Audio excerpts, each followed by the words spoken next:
quantidade de calor associada a um dado processo depende somente dos estados inicial e final, e não dos estados intermediários. Então, podemos dizer que a variação de entalpia associada a um dado processo depende somente da entalpia dos estados inicial e final, e não nos estados intermediários. Essa lei foi desenvolvida experimentalmente por Germain Henry Hess, do qual ele estabeleceu essa lei.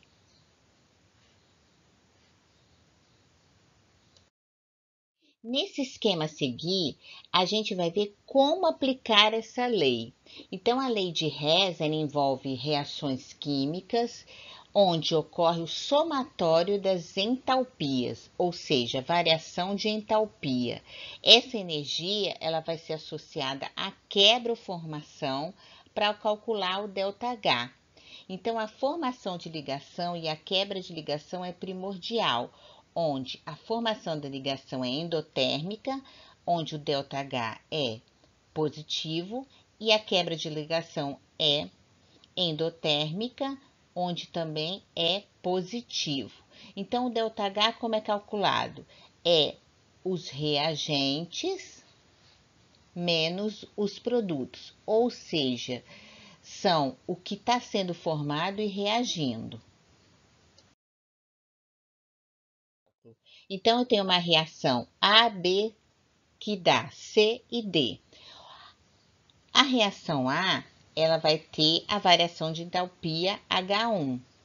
De A para B, a variação de entalpia H2. De B para C, H3 e de C para D, H4. A variação de entalpia, ela pode ser calculada subtraindo a entalpia inicial antes da reação menos a entalpia final depois da reação. Uma outra fórmula é a soma das entalpias envolvidas nas reações intermediárias. Uma vez calculado isso, conclui-se que a energia intermediária não vai influenciar no resultado da sua variação. É um caso particular de conservação de energia. Você vai também saber que a lei de Hess ela pode ser calculada pela equação matemática na seguinte equação. Inverter a reação química, caso o sinal do ΔH também deve ser invertido. Multiplicar a equação para ela ser igualada. Elas têm que ser iguais para poder ser anulada. E dividir a equação, que também deve ser dividido toda a reação. Aqui vamos observar o diagrama de entalpia, como ela é visualizada. Então, eu tenho a reação AB, tá?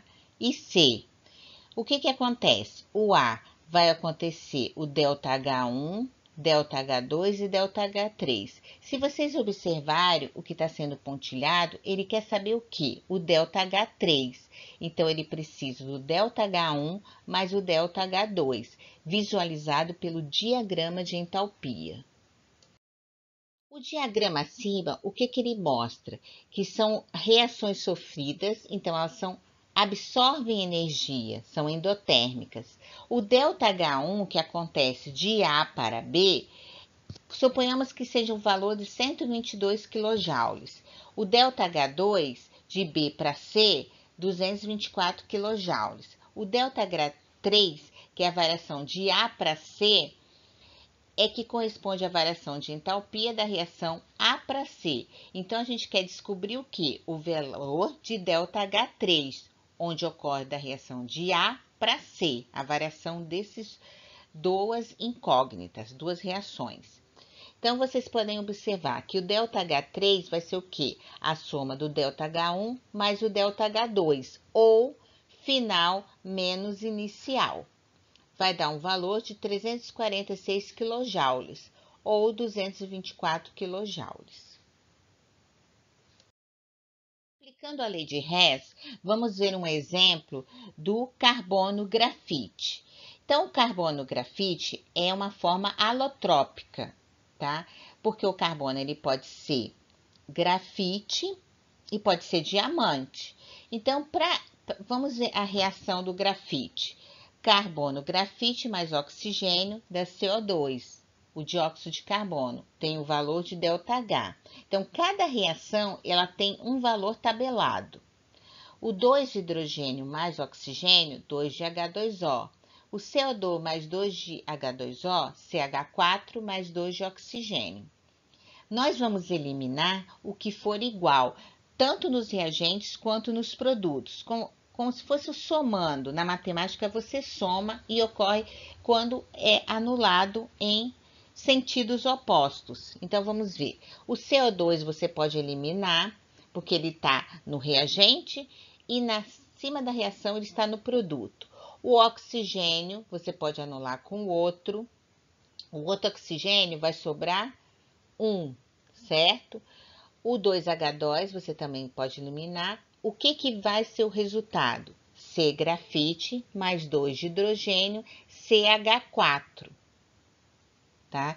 Então, o ΔH, que vai ser a soma dessa reação global que resultou, menos 74,5 kJ. Em termos de reações, é uma reação exotérmica, ela está liberando calor.